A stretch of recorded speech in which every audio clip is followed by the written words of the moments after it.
We're starting chapter 2 today, and this chapter is going to give us an overview of why we use the scientific method over other forms of information gathering.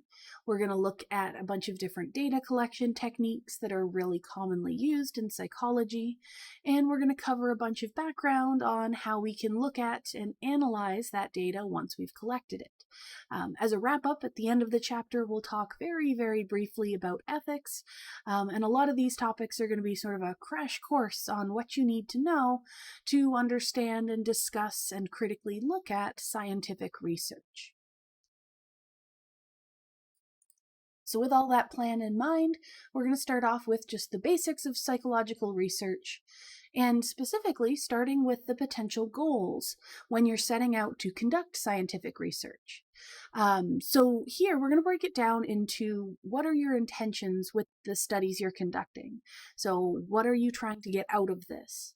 The first of these, and we're going to work our way up in sort of intensity or complexity, but sometimes all you want to do is measure and describe a particular variable or phenomenon.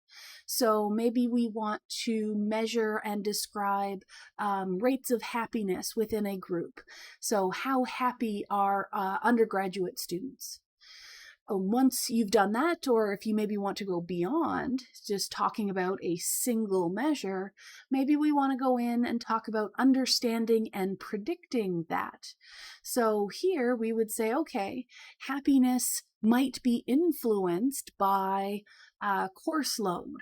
So we might have a prediction that students with a lower course load tend to be happier than students with a higher course load.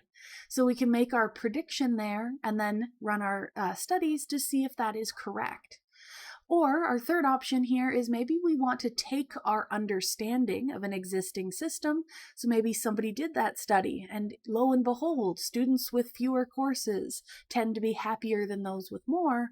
Now we would like to apply and control that to the real world. So maybe we're going to put into place a program that allows students to take, say, 4 courses a semester instead of 5, and we want to see how much of an influence that has on overall student satisfaction, including happiness. So for all of these, no one of these is more or less correct or beneficial than the others. It's all about what it is that your intentions are with this research that you're conducting. All right, with our basic start off there, we can now start with some important definitions. And every once in a while during our chapters, we'll pause and say, hey, here are some terms that are going to be really important. And then we start using them, integrating them into our discussions.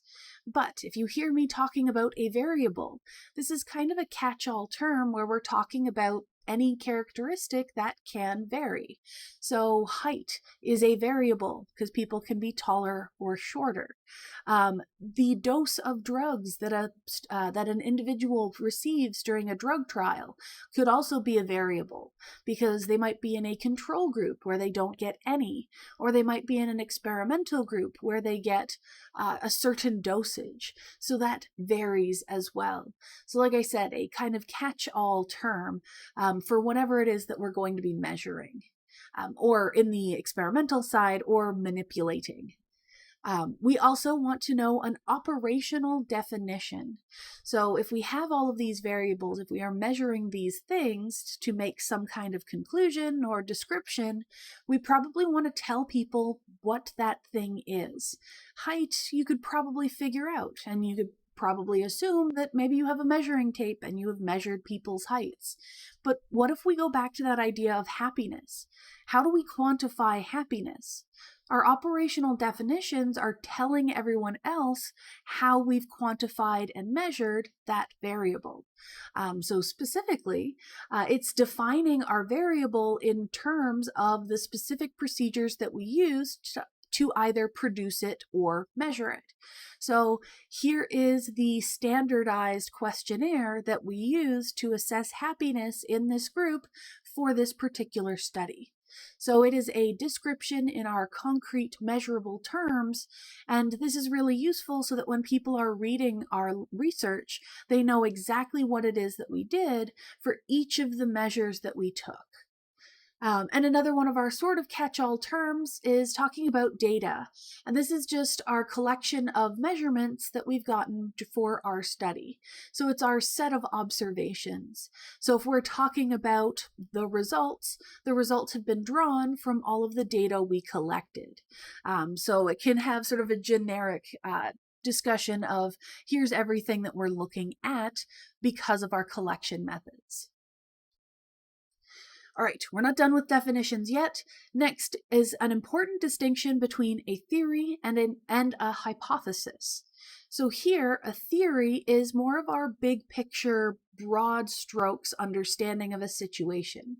So we can say that it's a set of statements that describes general principles about how some variables relate to one another. So if we're trying to understand the relationship between variable A and variable B, then our theory is how we think those two variables relate.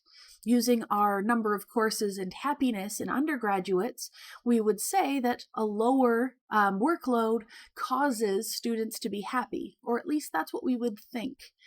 We could then say, okay, well, let's develop a hypothesis based on that understanding of how this situation works.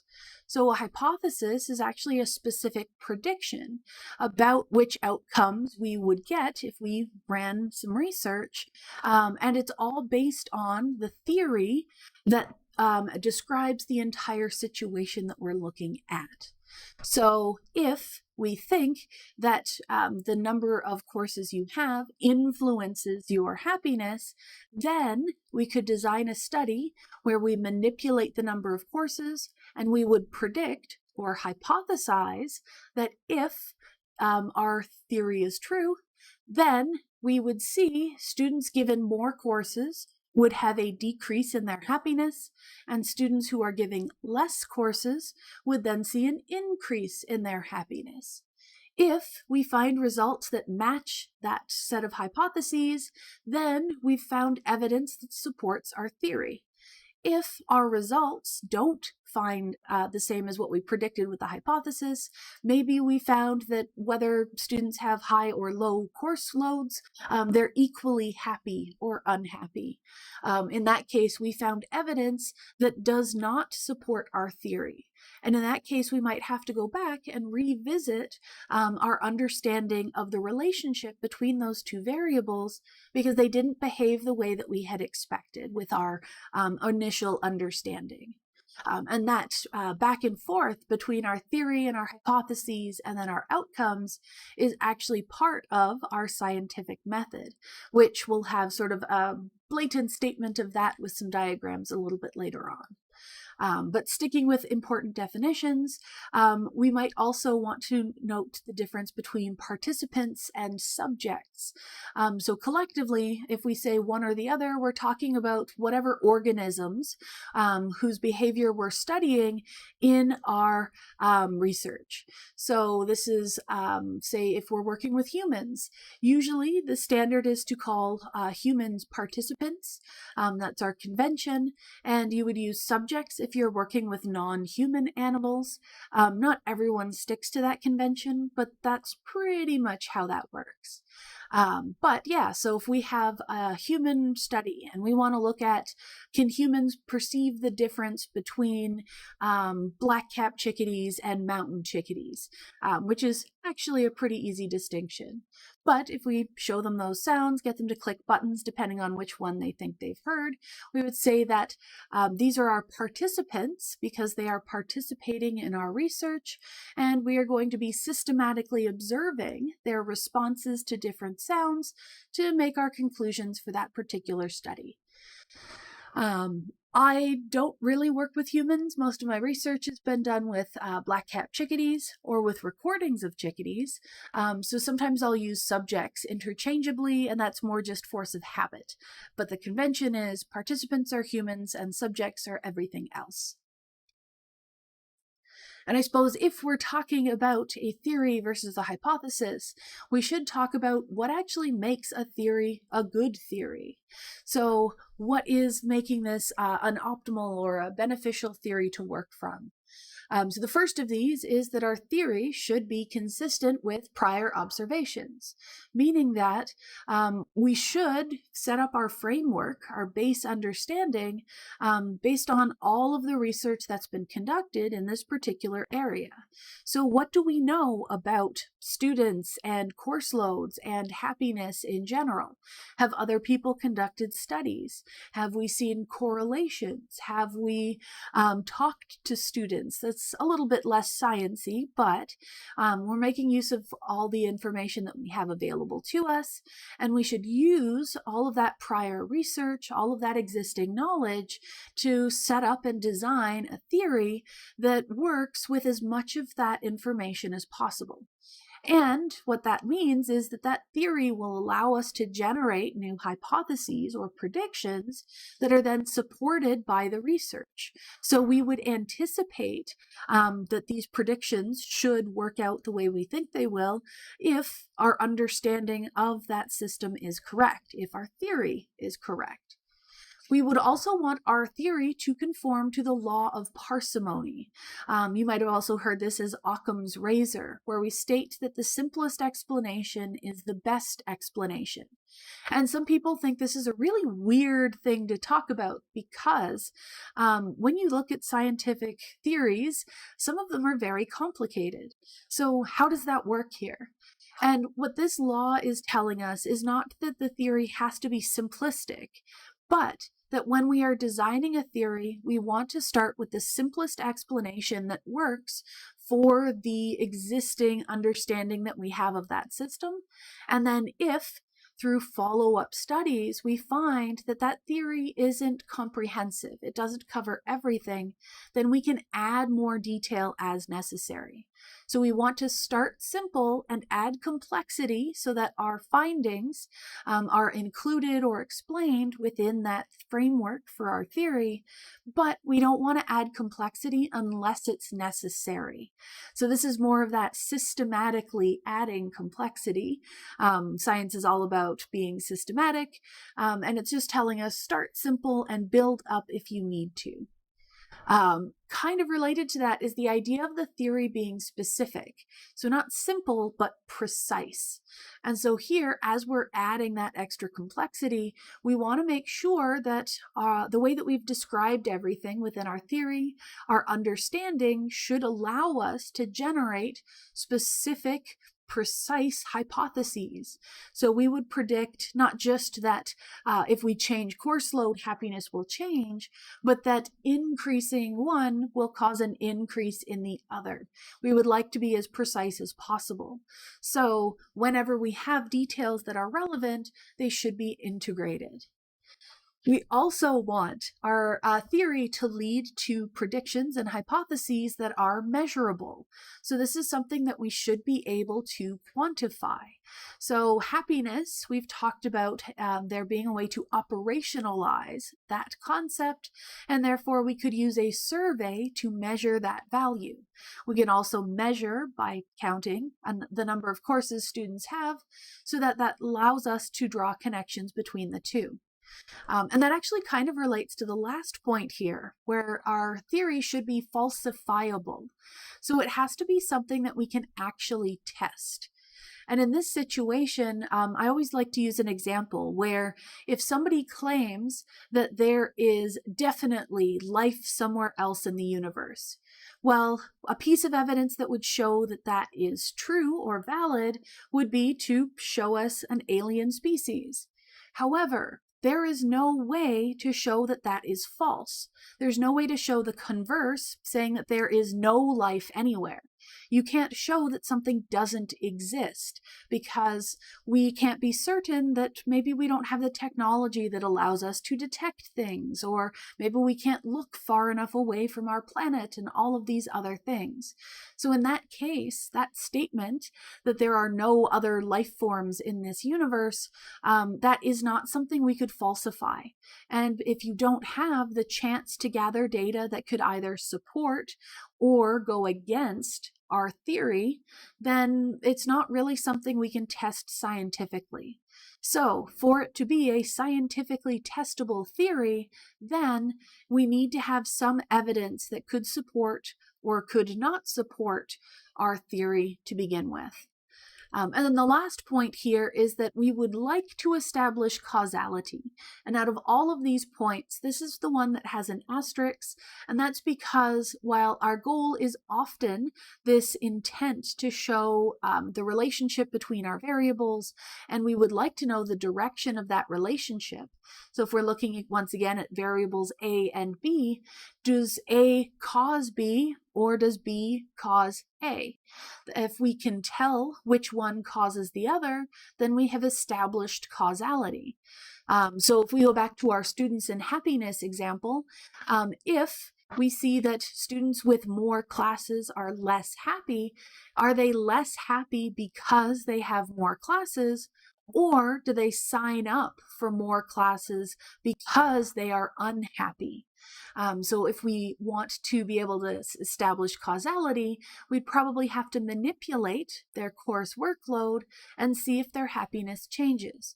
If not, maybe we'd have to manipulate happiness and see how many classes they sign up for in the future.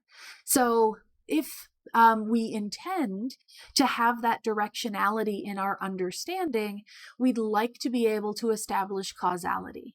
Of course, at the very beginning, when we talked about our different goals, not all of our goals require us to establish causality, hence the asterisks, but it's usually something that researchers are striving towards, if at all possible. And now that we have all of that out of the way, we can talk about our scientific method, sometimes also called the theory data cycle, and a whole bunch of other similar names. Now, I will point out that there are a whole bunch of different ways that people tend to break down this concept of the scientific method. In fact, I actually went in and included a couple of different examples. And you might notice the styles are all different, and that's because I've pulled these from a whole bunch of different textbooks that I've used in the past. And they all give us the same basic sequence of events. They all give us the same basic information. However, none of them is sort of the best understanding or the best explanation, especially for the way that I want to talk about it. So these are useful as maybe this helps you see some of the similarities in the process, but I'm going to use this one here simply because it shows a nice flow of how this information works. So we've already kind of covered this sort of middle portion already. So we've mentioned that our theories are those frameworks that we start off with at the beginning. So those theories allow us to start designing research. So what question do we want to ask? So if we still are sticking with our students in happiness thing, we'd say, okay, so we know that course load and happiness are negatively correlated, and we'll talk more about correlations later. But with that understanding of this system, maybe we're saying, okay, we're pretty sure that it's the course load that increases or decreases happiness. So is there a way to test that? So let's design a study that would allow us to evaluate if manipulating our workload would increase or decrease happiness. So we're going to have a bunch of students who agree to take on either one extra or drop one course in the semester, and they'll take some happiness quizzes or happiness surveys in order to give us our data. So we get their consent for that, and yeah, we'll design some hypotheses, we'll generate some predictions. And those hypotheses, based on that design, we'd say that the students who are given one extra course will probably show lower happiness scores than the students who get one less course. Those students will show higher happiness. And maybe we even want to go further and we'll take their happiness scores the semester before we manipulate their information.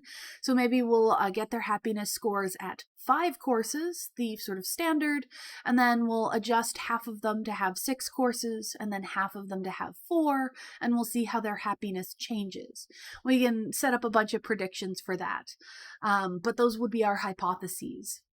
And then we do our manipulations. We conduct the research. Now that we have our predictions in place, we've designed the study that allows us to make those predictions, and all of that should help us answer our research questions that are based on the theory we started with. So, conduct the research, which is their fancy way of saying that you conduct and carry out a whole bunch of scientific collection methods. So this part here might take days, it might take weeks, it might take decades, depending on the type of research you're doing.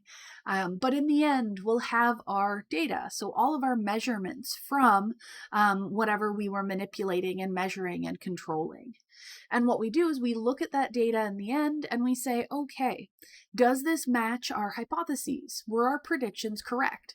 If our predictions were correct, then we have supported all of this sort of setup here. So if the hypothesis was correct and it was based on the study we conducted and it came from those research questions, then we have evidence in support of the theory that led us to make those predictions. So that takes us up this left side here. So supporting data, it strengthens our theory. Now, I will say in science, we will not say that we have proven something correct. Instead, we're going to say that we have found evidence in support of our theory. So we are more confident in our theory. But the reason why we say, why we don't say that we have proven something is because as scientists, we acknowledge that there's always the potential for there to be more, or for there to be something that we have missed or not taken into consideration, or something that we can't measure currently with modern technology. So in all of those cases, we're acknowledging that, yes, we found something that supports this theory, but a different research design asking a slightly different question might show us that this theory, while sort of correct, maybe isn't complete. So in that situation, we want that flexibility still there where we can add to and modify these theories as necessary. So, found evidence supporting or in support of that theory. And then that leads us to say, okay, this is, we're more confident in how accurate this is. Let's do something else, or let's move forward with this. At that point, you might also publish your findings saying that we found this particular result and it supports this theory that we started with. So now others within the field know that extra information and can use that, integrate that into their own understanding of whatever system you're looking at. Now, that is, of course, not the way that it always works. Sometimes you get to the end and your results don't actually match your hypotheses. Your predictions weren't correct. And so in that situation, we found non-supporting data. And so here we have to take a step back and go, okay, there's one of two things that could have gone on. One is maybe there's a problem with the research design. Maybe we thought that we were getting at this particular research question. However, maybe we didn't carry it out in the best way. So maybe the act of forcing a student to have more or less courses made them both unhappy because of that control aspect. So maybe we have to find a way where we can see students who maybe chose to overload one semester or chose to decrease their course load in one semester. So we'd have to look at what else could be going on here. The alternative being that if we can't see faults in our research design, if we're pretty sure that it's not the research design itself, then it just means that our theory might have been incorrect. And so we'd have to revise that theory to incorporate whatever new discoveries that we've made. And so I actually have an example. So the sort of the word version of it is here on this slide. And this just comes from my own data. This is one of the studies I conducted while I was doing my graduate research. But we have this theory that our black-capped chickadees can tell the difference between male and female vocalizations. And the reason for this is because categorization and memorization, so categorization meaning do they learn basic rules that help them learn a lot of information quickly. That's one common method that organisms can use to tell things apart. Another is memorization. So instead of learning a general rule, you learn each new piece of information separately. And with our chickadees, if we're saying that they can tell the difference between male and female vocalizations, we're saying that they learn that there are two categories, one category being male vocalizations and one category being female vocalizations. Okay, cool. That's a basic setup for us. Our research question here is, do our chickadees actually use that categorization to tell their calls apart? So I use vocalizations as our catch-all term, and we have two types of vocalizations, songs for anything related to mating or reproduction, and calls is basically for everything else, all of their day-to-day communication. So we have research that shows us that they can categorize when we're looking at the sex of different song producers for chickadees. So we had just generalized and said, yeah, it probably applies for calls too. But I wanted to test that. So when we're looking at calls, do they continue to use categorization like we predict, or do they use memorization instead? So let's design some research. And in the lab that I worked in, we did operant studies. And the technical term is it's an operant go, no-go paradigm or design. And all that means is that they'll make a response of either moving towards a feeder or moving away from the feeder. And so my hypothesis is that if our chickadees use memorization, then we'll see that they won't respond correctly to new calls that they haven't been trained on quite yet. But if they use categorization, then we can train them up on a small subset of calls. And then if we show them new calls after that, they would use what they learned on the training calls and respond the same way to the new calls that they receive.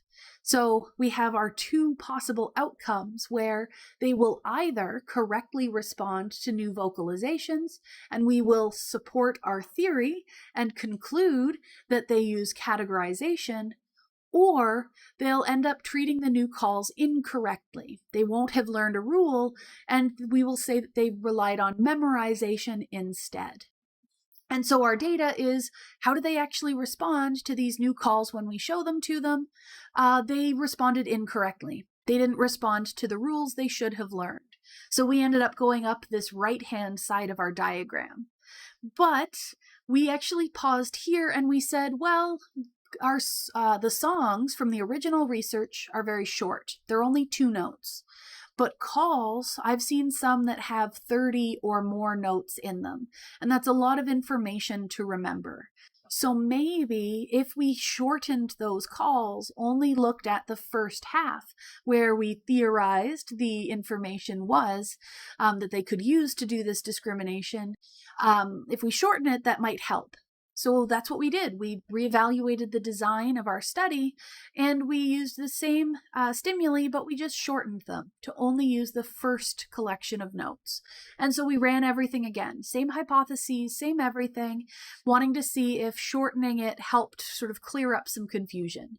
And the data at the end said, nope, even with a simpler task, they still don't respond correctly to those new vocalizations. So that tells us that it wasn't a matter of the calls were too long, it's that they still don't care about the sex of who's producing a call at all. And so we've had to revise our theory. And so now our theory says that chickadees will use categories, and they can learn sex-based categories for vocalizations that are related to mating. And that makes sense. So if it's related to sex, the sex of the vocalizer makes a difference to the individual. But for day-to-day stuff, the sex of the caller doesn't matter. So for songs, they care about sex, and for calls, they're more likely to care about individuals. They'd memorize each individual bird and what they sound like, instead of learning a general rule. So that's how we revised and updated that theory.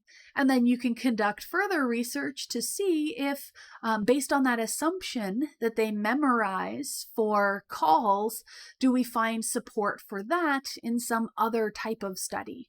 And if so, we then support that addition that we've made to our theory. And I will let you know, you don't need to know all of the specifics about the chickadee stuff. It's just meant as an example to help illustrate how this method works on real life data, or I guess real life research. So the specifics of calls versus songs is not important to you. It's just an easy example for me to talk about to illustrate this process. So now that we've done that and we've seen this progression and we know how this flows, we can sort of specify why I like this version versus the other versions I showed you of our scientific method.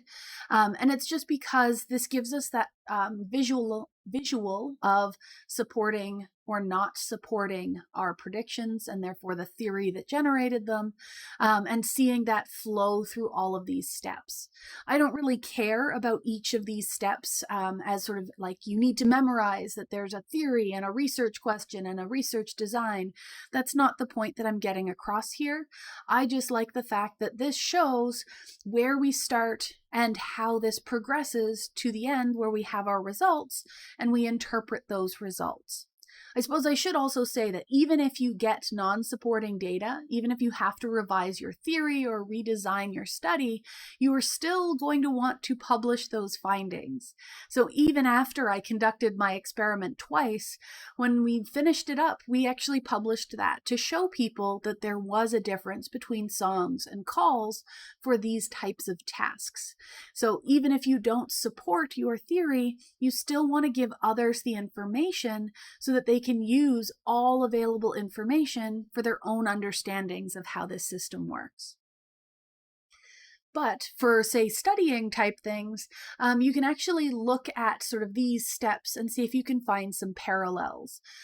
This one has more description to it. Actually, I think they have examples that walk you through the process, which might be useful, which is why I include them. But like I said, I don't need you to memorize the steps in explicit order for our midterms or the final. So our next section here, we've now talked about sort of the logic behind our scientific data cycle or our scientific method. And we said what we do if we have data that supports or does not support an existing theory. But we've kind of hand-waved how we get that data. So how do we actually collect data in psychological research? We're going to talk about 6 different categories. This is not meant to be an exhaustive list. This is not absolutely every way you can collect it. This is just meant to be some broad strokes of some of the general ways you'll often see. I just give that caveat because there are more specific ways or more options that you can use. These are just the biggest ones you'll most commonly encounter. So the first of these is direct observation. And so with direct observation, you're going to watch and record the behavior directly and as objectively and precisely as possible. So maybe you are going to go sit on a bench in the middle of campus and you are going to count the number of students that you see wearing a particular color.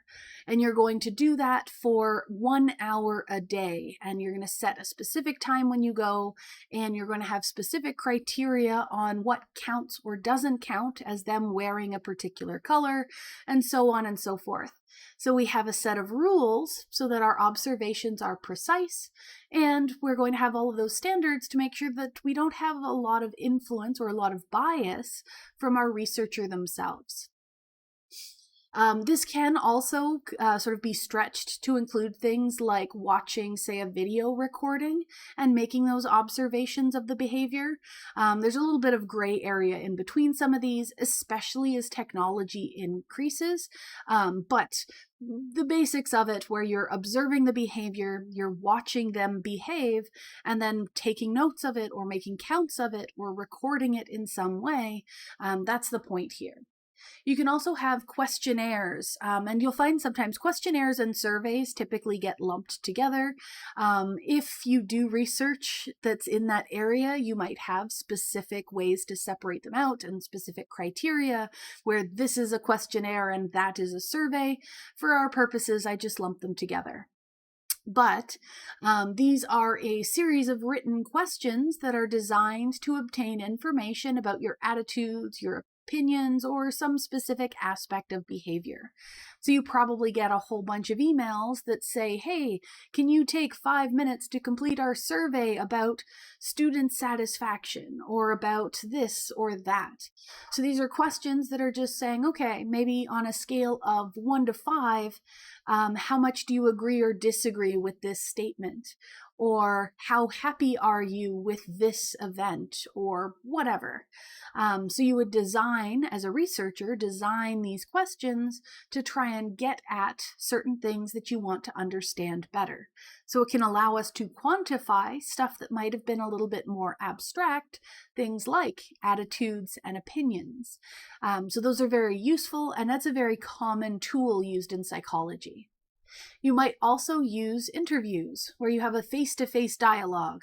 And again, this can include things like phone calls or even, say, video conferences and things like that.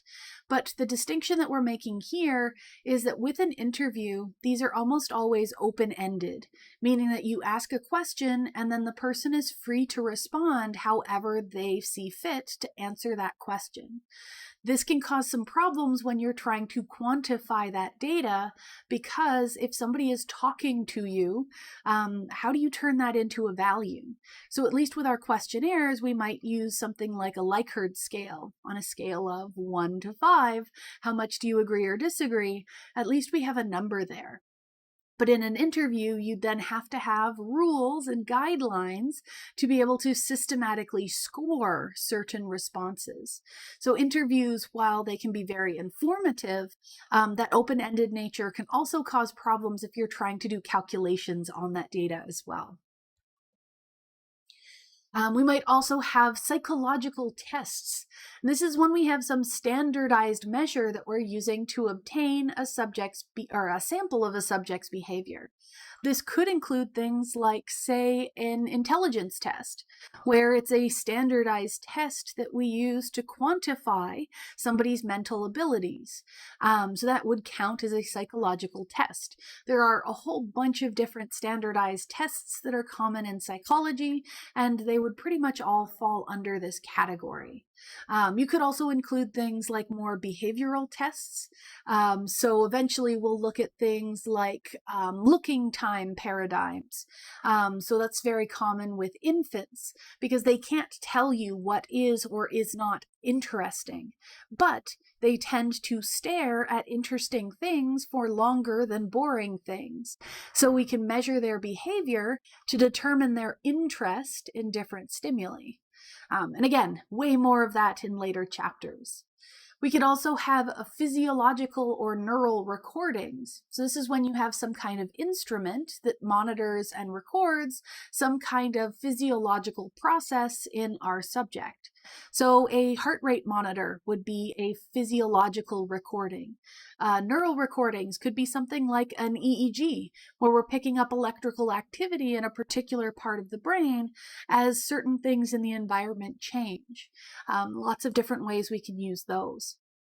And then the last point here, this is something that I actually see left out of a lot of textbooks when they talk about data collection in psychology, which is surprising because this is a really great source of information. And this is examining existing records. So going into archival records, seeing things that have been measured or recorded for other purposes, and making use of them in a way that's beneficial in psychology. So this would be things like there's a famous family study on schizophrenia that was conducted, I believe, in the 1950s and or 60s.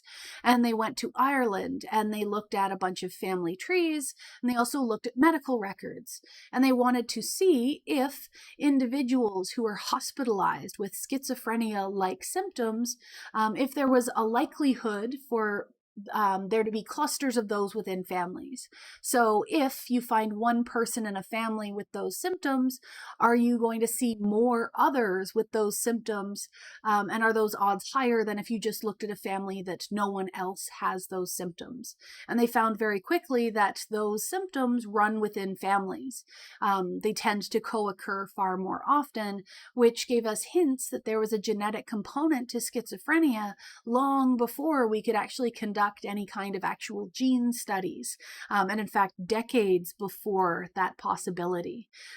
So in that case, they used existing records. Medical records weren't intended for a correlational study or a family pedigree study for schizophrenia, but they were able to make use of those records in order to conduct a study later on. And that's, again, fairly common in psychology because we can't always manipulate or intentionally measure some things for ethical reasons.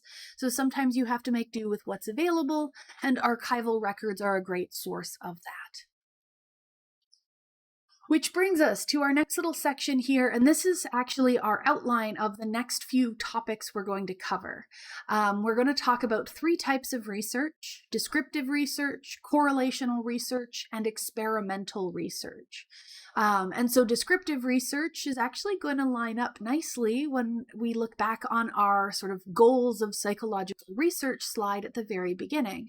So descriptive research is describing how common something is or how often something occurs. So that lines up with that goal of measurement and description. Makes sense. Next, for correlational research, we're looking at the relationship between 2 measured variables.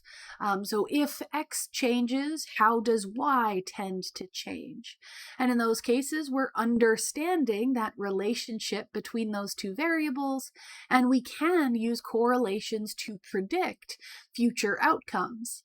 So that lines up with our second goal. And then experimental research, that's when we start manipulating some of our variables to determine causality. If we manipulate X, how does Y change?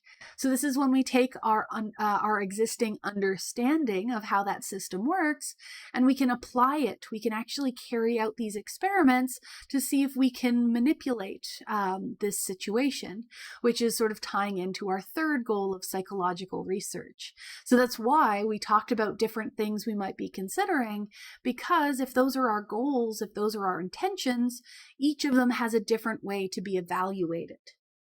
So we'll start by talking about descriptive research, and this is when we're looking at one measured variable. So if we have descriptive methods, these are any means or methods that we can use to capture, report, record, or somehow describe a group. And so we're looking at some kind of measurement for that particular group. So we can use methods like naturalistic observation or participant observation. Case studies are a huge one for psychology. We might also have surveys, and these aren't, again, an exhaustive list of techniques, but these are some really useful ones that you'll often encounter.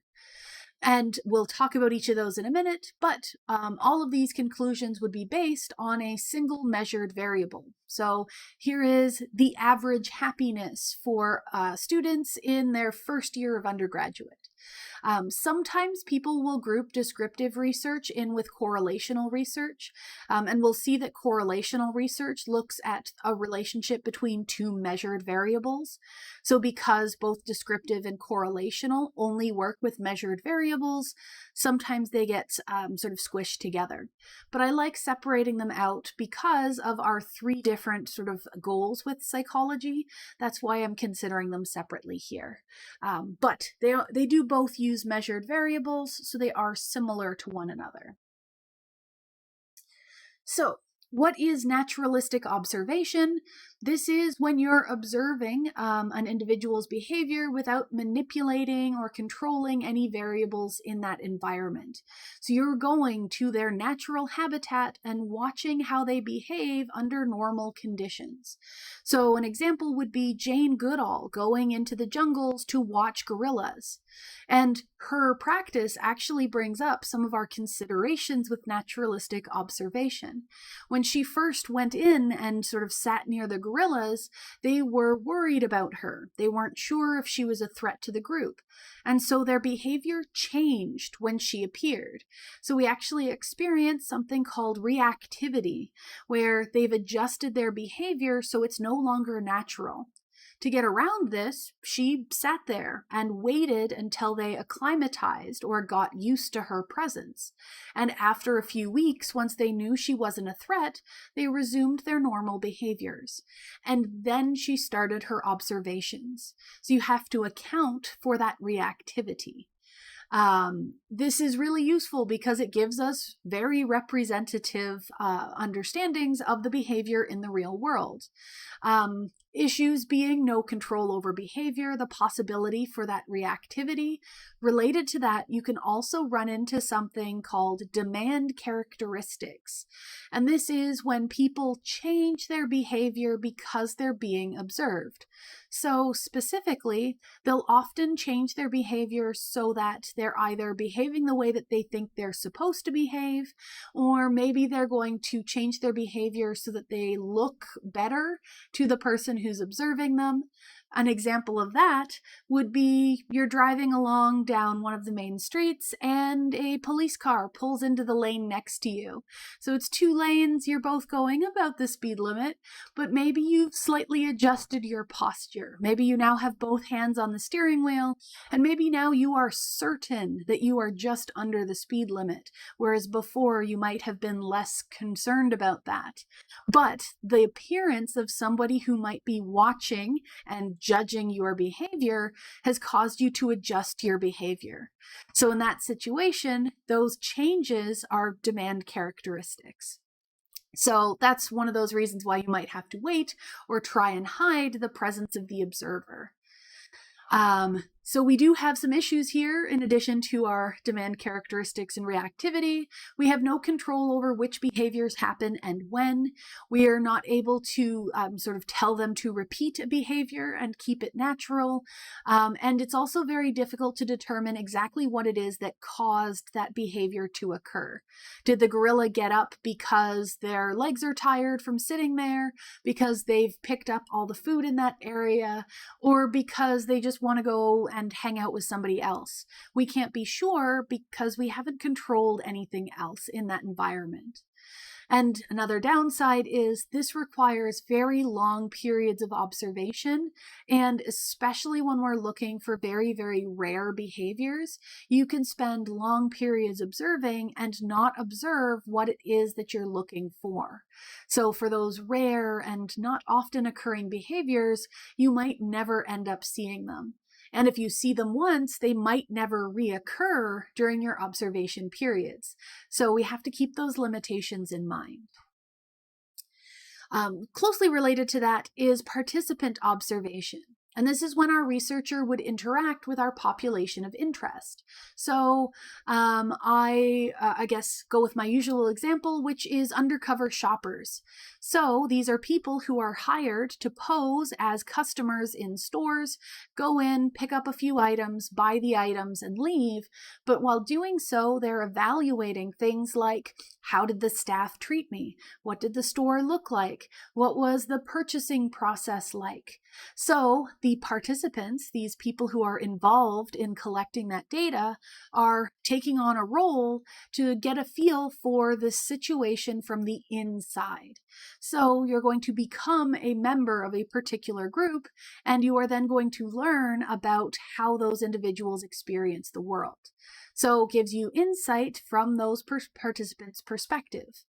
Of course, we have limitations. Some of them are similar to what we already saw with naturalistic observation, but we can also add on that because our researchers are the ones doing the observations as part of this group, they're actually subject to their own biases and their own world experiences, their own opinions, their own mindsets can actually influence how they interpret what they're seeing. You could do things like, say, having a hidden camera so that the person experiencing it isn't the only person who's interpreting the experience, but that's not always possible. Once again, those observations may not be repeatable. We might not know what's causing those observations. You might not encounter rare behaviors, and so on and so forth. So we want to just keep those limitations in mind. Our next one are case studies. And while most of the time when we talk about a case study, we talk about a single individual who has experienced some extreme event that we can then use to study extensively to better understand something related to that extreme event. But technically, you can have a case study on a single group or on a single rare situation. Those aren't as often discussed in psychology, but they do technically count as case studies. And our benefits here is you get tons and tons of detail. The downsides being is that because it's just a single person or a single group or a single situation, you don't get to collect a ton of data. So if we're trying to run statistics, you can't run probabilistic statistics with a sample size of 1. So it means that we can't necessarily draw, say, causal relationships. We can't make big picture statements because we can only be sure that this is how this works for this individual or this situation. So we get a lot of information, a lot of detail, but because it's not an experiment, we haven't been able to control for things, we can't be certain about what's driving that finding. An example of this would be HM, one of the most famous case studies with psychology, and I believe he'll come up at least once more. But HM basically had very bad epilepsy, and to try and stop the seizures, they removed a bunch of these subcortical structures, including the hippocampus, which nowadays we know is related to memory. However, by removing all of those structures, yes, it stopped the seizures. It did also affect their memory, but it also removed some of the structures around the hippocampus. So until they had conducted other studies, other follow-ups, or had other case studies, they couldn't be certain if it was the hippocampus itself, or maybe the structures immediately around the hippocampus, or something else that had been affected by that surgery. So that's what we mean by not being certain of causality, at least until we have other data to draw from. And then my last point for this recording is our surveys. So like I said, questionnaires, surveys, similar in my mind.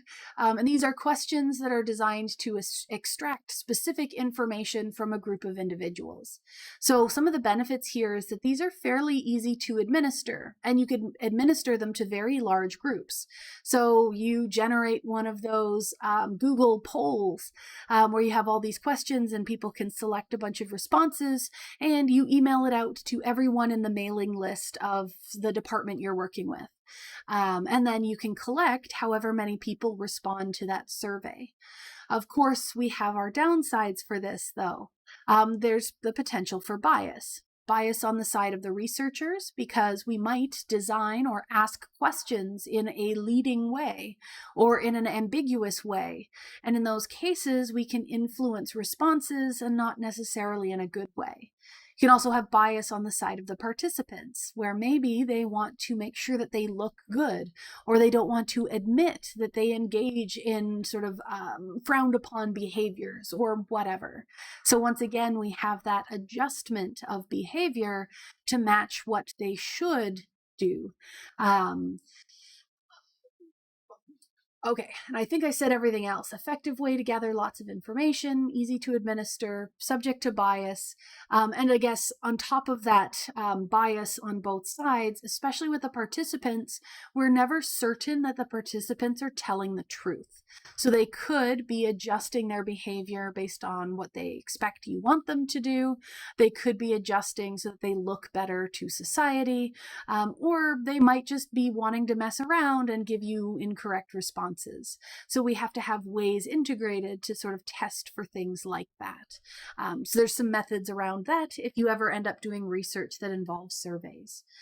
But yeah, so that's a great place to stop. So we'll leave our first recording there.